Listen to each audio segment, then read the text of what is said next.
एक लड़की की 2-3 दिन के बाद बारात आने वाली थी। बारात आने के बाद फिर वो दुल्हन बन के विदा होने वाली थी। अचानक ही उसकी मुलाकात अपने प्रेमी से हो जाती है। करीब करीब 5 या 6 साल की उनकी दोस्ती होती है, प्यार होता है, दोनों एक दूसरे के साथ जीने मरने की कस्में खा चुके थे। लेकिन दुल्हन ने भी काफी कोशिश की और जो उसका प्रेमी होता है उसने भी काफी कोशिश की कि हम दोनों ही शादी कर लेते हैं। एक समाज के थे, एक बिरादरी के थे, सब कुछ एक था, लेकिन परिवार वाले तैयार नहीं थे। अब जब दुल्हन बन के विदा होने वाली है तो उसके बाद फिर जब प्रेमी से मुलाकात होती है तो प्रेमी कहता है कि तुम मुझे भूल तो नहीं जाओगी। प्रेमिका कहती है कि मैं तुम्हें कभी नहीं भूल सकती। तुम जब चाहोगे, जैसा चाहोगे, मैं वैसे ही तुमसे मिलने के लिए आ जाऊंगी। ये रिश्ता जैसे शादी से पहले था, शादी के बाद भी वैसे ही मजबूत रहेगा, वैसे ही प्रगाढ़ रहेगा। जैसा वादा किया गया था ठीक वैसा ही होता है। दुल्हन बनती है, विदा होती है, विदा होने के बाद चली जाती है और 1 सप्ताह तक वो अपने पति के साथ रहती है। और पति के साथ रहने के बाद वो अपने पति से बड़ी प्यार से, सलीके से कहती है कि देखो, मुझे मेरे माँ बाप की, परिवार की बहुत याद आ रही है। क्या तुम मुझे मेरे घर छोड़ दोगे? जैसे ये बात आती है पति ने कहा कोई दिक्कत नहीं है, और वैसे भी तुम अपने वहां से आई हो तो जाहिर सी बात है याद तो आएगी आएगी। दुल्हन अपने पति के साथ सीधा पहुंच जाती है मायके। मायके में उसे अपने परिवार से नहीं मिलने था, बल्कि मिलना था प्रेमी से। प्रेमी से जो वादा करके आई थी। मायके के पास में ही रहता था बिल्कुल प्रेमी। जब चाहो, जैसे चाहो, वह मुलाकात हो जाया करती थी, लेकिन किसी को इस बात का एहसास नहीं था। शादी का वक्त धीरे धीरे आगे बढ़ रहा था, महीने, 2 महीने, 3 महीने। अब जब वक्त आगे बढ़ रहा था, जैसे जैसे प्रेमी इशारे करता था वैसे वैसे प्रेमिका यानी कि जो दुल्हन होती है वो मिलने के लिए कोशिश करती थी। शुरुआत में तो प्यार से काम चल जाया करता था, लेकिन जब वक्त आगे बढ़ जाता है तो प्यार से नहीं बल्कि तकरार से काम चलता था। अब जब उसे मायके जाना होता था तब वो लड़की कोई ना कोई ऐसा बहाना करती थी, ऐसा झगड़ा उत्पन्न करती थी जिससे कि अब पति और पत्नी के बीच में झगड़ा होता था और वो मायके चली जाया करती थी। मायके आने के बाद आराम से अपने जब प्रेमी से मिलना होता था, दिल भर जाया करता था, फिर ससुराल आ जाया करती थी। लेकिन ऐसे करते करते 2 साल का समय बीत जाता है। जैसे वो पति से मिलती थी वैसे ही वो प्रेमी से भी मुलाकात कर लिया करती थी। अब प्रेमी और प्रेमिका ने सोचा कि क्यों ना इस पति को रास्ते से हटा दिया जाए तो कैसा रहेगा।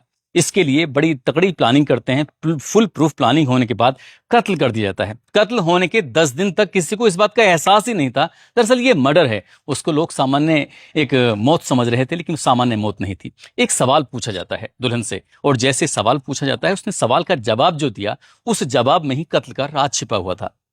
कैसे इस घटनाक्रम का खुलासा होता है, कैसे वो पति मारा जाता है, आज की इस कहानी के माध्यम से जानने और समझने की कोशिश करते हैं। आदाब, नमस्कार, सत श्री अकाल। मैं उस्मान सैफी। आज की जो सच्ची घटना मैं आपको सुनाने जा रहा हूं, ये सच्ची घटना है राजस्थान की राजधानी जयपुर की। तारीख है 5 अगस्त 2026। शाम के लगभग 3:30 बजे के आसपास का वक्त हो रहा था। कविता मीणा नाम की एक महिला होती है, अपने देवर जिसका नाम होता है मनीष, उसको फोन लगाती है। फोन लगाने के बाद कहती है कि देवर जी, आप एक काम करो, श्यामनगर इलाके में 200 फीट चौराहे के पास पहुंच जाओ। तुम्हारे भैया की तबीयत बहुत ज्यादा खराब हो गई है। जैसे मनीष ने बात सुनी, मनीष कहता है भाभी आप चिंता मत करो, मैं बिल्कुल तुरंत आता हूं। जितना भी समय उसको अपने घर से निकलने में उस जगह पर पहुंचा, उतने समय में वो पहुंच जाता है। जाकर देखता है कि भैया की हालत सचमुच बहुत ज्यादा खराब थी। तत्काल ही वो सीकर रोड पर CKS एक हॉस्पिटल होता है, उस हॉस्पिटल में जाकर अपने बड़े भाई जिसका नाम महेश मीणा होता है उसको जाकर एडमिट करा देता है। लेकिन डॉक्टर साहब जैसे ही उसकी नब्ज टटोलते हैं, नब्ज टटोलने के बाद कहते हैं कि ये मर चुका है। अब क्योंकि बात हॉस्पिटल तक पहुंच चुकी है, इसलिए उन्होंने पुलिस को फोन कर दिया। हॉस्पिटल वालों ने जैसे मेडिकल सूचना पुलिस को दे दी तो पुलिस इसके बाद मौके पर पहुंच जाती है। पुलिस ने मौके पर आने के बाद इस लाश को, इस शव को कब्जे में लेती है, और कब्जे में लेने के बाद पोस्टमार्टम के लिए भेज दिया जाता है। शव पोस्टमार्टम हो जाता है। पोस्टमार्टम में ऐसी कोई बात निकल के सामने नहीं आती, क्लियर बात निकल के सामने आती है कि आखिरकार पूरा का पूरा मामला क्या है। लास्ट को जो पोस्टमार्टम के बाद परिवार वालों को सुपुर्द कर दिया जाता है। उसके बाद फिर गमगीन माहौल में शव का अंतिम संस्कार कर दिया जाता है। और जैसे शव का अंतिम संस्कार हो रहा था, परिवार के लोगों का रो रो कर बुरा हाल था। और सबसे ज्यादा अगर कोई रो रहा था तो उसकी पत्नी रो रही थी, कविता मीणा। कविता मीणा रो रही थी। सभी घर वाले, परिवार वाले, मायके वाले, जितने भी लोग उसको जानते हैं उसको तसल्ली दे रहे थे कि बेटा ये सब होने को कौन टाल सकता है, भगवान को शायद यही मंजूर था। सबके सब उसको तसल्ली दे रहे थे। अब इस मौत को लगभग 10 दिन के आसपास का समय बीत जाता है। ये तारीख आ जाती है लगभग 15 या 16 अगस्त के आसपास की बात है। इसी बीच में ससुर जो होता है, उसका ससुर अपने बेटे की बहू से बातचीत करता है और उसके सिर पर हाथ रखते हुए पुचकारते हुए कहता है कि बेटा तुम्हें चिंता करने की कोई जरूरत नहीं है। देखना ये घर तुम्हारा ही है, तुम इस घर की मालकिन हो। जैसे हम अपने बेटे से प्यार करते थे, महेश मीणा से, ठीक वैसे ही हम तुमसे प्यार करते हैं। किसी चीज की कोई दिक्कत महसूस मत करना, मैं तुम्हारे बाप के ही जैसा हूं, बिल्कुल बाप ही समझना मुझे। जब इस तरह की बात कही जाती है तो इसी बीच में वो बातों ही बातों में एक सवाल पूछ लेता है ससुर। ससुर पूछता है कि बेटा उस दिन आखिरकार हुआ क्या था, थोड़ा मुझे बताओ तो सही। जैसे ससुर ने अपनी बहू से ये बात कही, उसने कहा कि पापा जी, श्याम नगर इलाके में जैसे उनकी तबीयत खराब होती है, तो तबीयत खराब होने के बाद उन्होंने जब उन पर चला नहीं जा रहा था, लगातार उल्टी कर रहे थे, परेशान हो रहे थे, तो इसी बीच में मैंने उन्हें अपनी बाइक पे बिठाया। बाइक पे बिठाने के बाद उन्हें अपनी दुपट्टे से बांधा, और दुपट्टे से बांधने के बाद उनको कुछ दूर तक मैं लेके चलती हूँ। लेकिन क्या करूं, वो बार बार गिर रहे थे। जब गिर रहे थे तो फिर मुझे मजबूरी में अपने देवर को फोन करना पड़ा। जैसे ससुर ने ये बात सुनी, ससुर भी अपना बस इस बात को सुनने के बाद और भी ज्यादा भावुक हो जाता है कि आखिरकार बेटा ठीक ठाक ही तो था, सब कुछ तो बढ़िया था, लेकिन चला गया। लेकिन ससुर का मन यहां से नहीं माना। ससुर उसी इलाके में पहुंच गया, यानी कि श्याम नगर इलाके में पहुंच गया। वहां जाने के बाद जो जगह बताई गई थी उसी लोकेशन पर पहुंच जाता है, और लोकेशन पर पहुंचने के बाद उसके ससुर ने चारों तरफ देखना शुरू कर देता है। वहीं पास में सीसीटीवी कैमरे लगे हुए थे। अब जब सीसीटीवी कैमरे देखे जाते हैं तो कैमरे को के बाद जो मालिक होता है उसके पास पहुंच जाता है, कहता है कि साहब मुझे आपकी एक मदद चाहिए, एक हेल्प चाहिए। सीसीटीवी कैमरे के मालिक ने कहा कि बताइए हम आपकी क्या मदद कर सकते हैं। कहा कि फला तारीख की बात है, यानी कि 5 अगस्त 2026 की बात है, लगभग 3:30 बजे के आसपास का वक्त हो रहा था। क्या अपना आप सीसीटीवी कैमरा दिखा सकते हैं, मैं कुछ देखना चाहता हूं। जब बात देखने वाली बात आती है तो इसी बीच में कैमरा दिखा दिया जाता है, और जैसे ही स्क्रीन को शेयर किया जाता है, यानी कि ससुर स्क्रीन देख रहा था, देखते ही रह जाता है, उसकी आंखें खुली की खुली रह जाती हैं। जो उसके बेटे की बहू ने बोला था वो सच नहीं था, दरअसल वो तो झूठ था। झूठ इसलिए था, वो कह रही है कि मैं बाइक पर बिठाकर उसको लेके आई हूं, मैंने दुपट्टे से बांधा हुआ है, लेकिन जो सीसीटीवी कैमरे में जो दृश्य कैद हुआ था वो दृश्य कुछ अलग था। ये जो उसकी कविता मीणा है, कविता मीणा किसी के साथ बैठी हुई है बाइक पर। एक और बाइक है, उस बाइक पर 2 लोग बैठे हुए हैं। उन 2 लोगों के बीच में उसका बेटा बैठा हुआ था, महेश मीणा। बस उस महेश मीणा को ये देखने के बाद उसे यकीन नहीं हो रहा था कि बहू इतना झूठ कैसे बोल सकती है। अभी इस घटना को लगभग 10-11 दिन के आसपास का समय हो जाता है। तारीख आ जाती है 16 अगस्त 2026 की शाम का ये वक्त हो रहा था। ससुर सीधा नजदीकी पुलिस स्टेशन यानी कि विश्वकर्मा थाने पहुंच जाता है। वहां जाने के बाद पुलिस वालों से कहता है कि साहब मेरे बेटे की हत्या हुई है, और हत्या किसी और ने नहीं की है, बल्कि मेरे बेटे की पत्नी ने यानी कि मेरी बहू ने हत्या की है। आप इस मामले की जांच पड़ताल कर लीजिए। पुलिस वालों को बड़ा आश्चर्य हो रहा था। कह रहे थे कि आप चिंता क्यों कर रहे हो, वैसे भी हम मामले की जांच पड़ताल तो कर ही रहे हैं। लेकिन 11 दिन में अभी तक पुलिस को कुछ मिला ही नहीं था। पुलिस एकदम से अपना खामोशी के साथ काम कर रही थी। अब पुलिस ने जब शिकायत मिलती है, एफआईआर दर्ज होती है, और पुलिस ने फिर इस मामले में कार्रवाई करना शुरू कर दिया। सबसे पहले सीसीटीवी कैमरा देखा, और देखने के बाद फिर पुलिस को भी थोड़ा यकीन हो चला कि जो कहा गया था। फिर सीडीआर निकलवाई जाती है कविता मीणा की, और जैसे उसके मोबाइल की सीडीआर निकलवाई जाती है, साथ ही उससे पूछताछ की जाती है। पूछताछ करने में वो विरोधाभासी जो जवाब था वहीं पर वो फंस जाती है, और उससे पूछा जाता है कि बेटा अब सही सही बता दो, नहीं तो पुलिस अपने तरीके से तुमसे सही से पूछ लेगी। जब पुलिस ने अपने तरीके से बातचीत करना शुरू किया है तो कविता मीणा ने अब कहानी बताना शुरू कर दिया। वो कहती है कि जहां की वो शिवदासपुर के रहने वाली, इनके ससुराल से लगभग 55 किलोमीटर दूर उसका मायका है, जिसका नाम शिवदासपुर है। वहां की वो रहने वाली है कविता मीणा। वो कहती है कि 6-7 साल पहली बात है, उसका अपने ही घर के पास में रहने वाले एक लड़के से, जिसका नाम गणेश मीणा होता है, उसका अफेयर हो जाता है। प्यार हो जाता है, सब कुछ हो जाता है। वो उसके साथ रहना चाहती थी, उसको पसंद करती थी, उसी से शादी करना चाहती थी। परिवार से तमाम कोशिशें की, लेकिन परिवार के लोग तैयार नहीं हुए।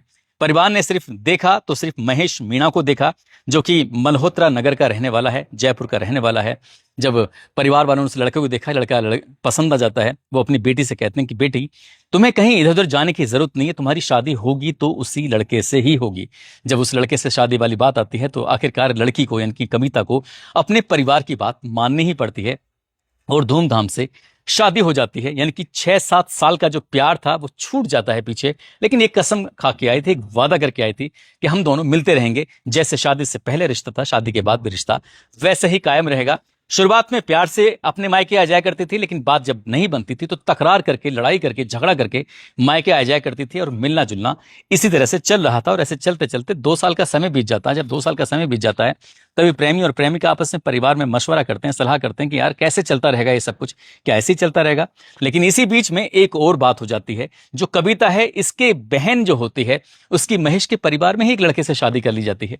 अब जो इस कविता के परिवार के लोग होते हैं, कहते हैं कि बेटा कोई भी इधर उधर की बातें मत करना, तुम्हारी एक बहन उस घर में और चली गई है, इसलिए उस घर में बहुत ही इज्जत के साथ रहना है, और तुम्हारे पास कोई रास्ता नहीं है। अब उसके पास वाकई रास्ता नहीं था। तभी इसने अपने प्रेमी से कहा कि कुछ करो, अगर नहीं कर सकते हो तो बताओ, फिर मेरा तुम्हारा मिलना बिल्कुल बंद हो जाएगा।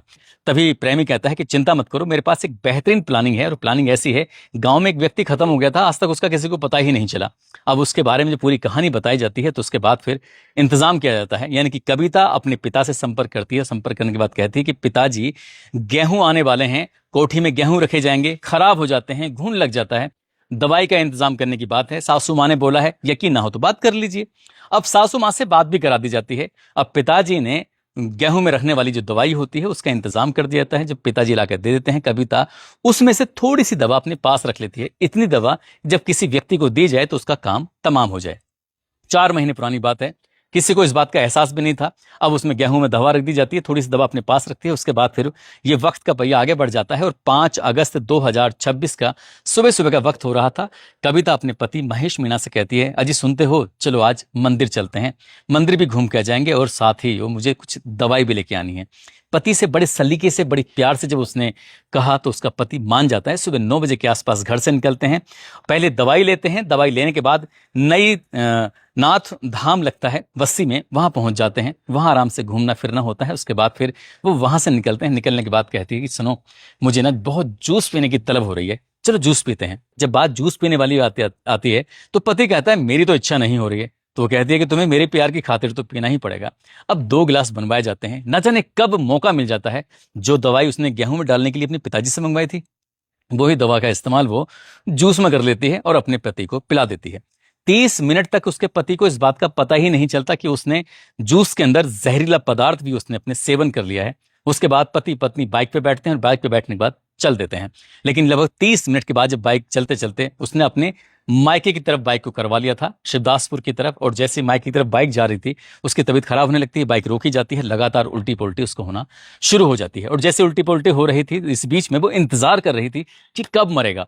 30 मिनट के बाद तो असर हो रहा है, उसके बाद भी उल्टी कर रहा है, इसकी तबीयत खराब क्यों नहीं हो रही है। तभी उसने अपने प्रेमी को कॉल किया। प्रेमी को कॉल करने के बाद किसी न किसी माध्यम से, बहुत सारे ऐसे माध्यम हैं कि जिससे पता भी नहीं चलेगा, इस सोशल मीडिया के माध्यम से उसने अपने पति को, प्रेमी को बुलवाया। और जो उसका प्रेमी गणेश होता है, तो गणेश अपने साथ 2 दोस्तों को लेकर आता है। एक का नाम अजय मीणा होता है और दूसरे का नाम होता है गोलू प्रजापत। उनको साथ लेके आता है। उसके बाद फिर गोलू प्रजापत और अजय मीणा के बीच में तो वो बिठाता है महेश को, और गणेश अपनी प्रेमिका इनके कविता को अपने साथ बाइक पे बिठाता है।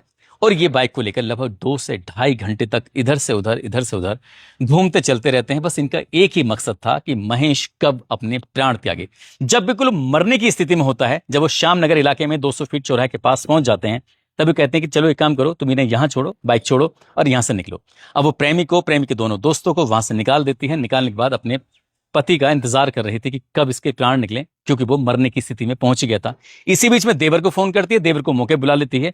लेकिन जैसी कहानी उसने घर पे बताई थी, उस कहानी में सिर्फ इतना सा झोल था, एक ही, और वो झोल ये था कि उसने अपने पेट से दुपट्टा बांधा, अपने पति को पीछे बांधा बाइक पर, खुद बाइक चला के लेके आई थी। लेकिन ये सच नहीं था। सच ये था कि वो अपने प्रेमी के साथ बैठी थी और प्रेमी के जो 2 दोस्त होते हैं उनके बीच में उसका पति बैठा हुआ था। ये सीसीटीवी कैमरे में कैद हो जाता है। उसके बाद बात खुल जाती है, और बात खुलती है तो एक पत्नी द्वारा पति की हत्या का मामला खुलकर जब सामने आता है तो लोगों को यकीन नहीं हो रहा था कि 2 साल तक वो झूठ के साथ एक जिंदगी जी रही थी, और इस बात का उसके पति के मायके में, यानी कि ससुराल वाले में, किसी को इस बात का एहसास ही नहीं हुआ। और जब एहसास हुआ तो दोनों को सलाखों के पीछे भेज दिया गया। 19 अगस्त 2026 को इनको गिरफ्तार किया जाता है और 21 अगस्त 2026 को कोर्ट में पेश होने के बाद इनको जेल भेजने की बात की जा रही थी। लेकिन अब बाकी की जिंदगी सब सलाखों के पीछे गुजरेगी। शायद पति तो अब रहा नहीं, प्रेमी के साथ मिलने की कोशिश भी करेंगे तो सलाखें एक होंगी, लेकिन दीवारें ऊंची होंगी, मिलना इतना आसान नहीं होगा।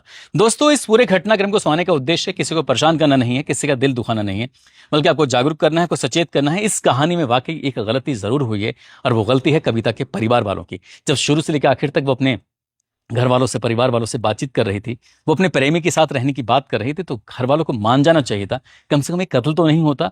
यहाँ एक व्यक्ति बेचारा जिसका कोई दोष नहीं था, वो उसको बेवजह खामखा उसको मरना पड़ा। दोस्तों, जाते जाते गुजरात के कच्छ के रहने वाले हैं बीडी अहीर। आज इनका जन्मदिन है। बीडी अहीर को जन्मदिन की ढेर सारी शुभकामनाएं, बहुत बहुत मुबारकबाद।